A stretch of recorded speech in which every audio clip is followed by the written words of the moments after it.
The sand is super hot. Burning hot. It's pretty hot. I thought my feet were going to burn off. Things were heating up today at one of northern Michigan's hot spots, the Sleeping Bear Dunes National Lakeshore, and officials were making sure that everyone visiting was taking extra precautions to stay cool. Take extra water, stay out of the sun as much as you can, stay in the water. We have such great beaches and lakes.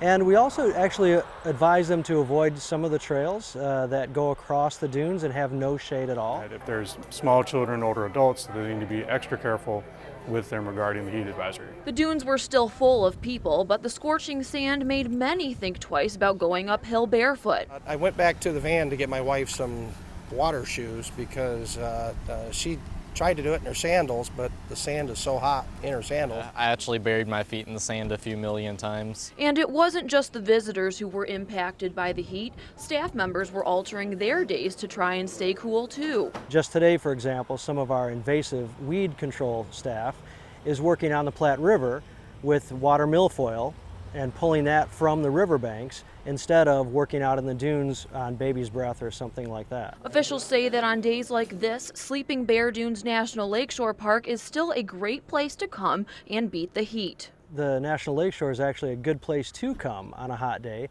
because we have 26 lakes we have frontage on, including Lake Michigan, and that's a great place to spend a hot day is in the water.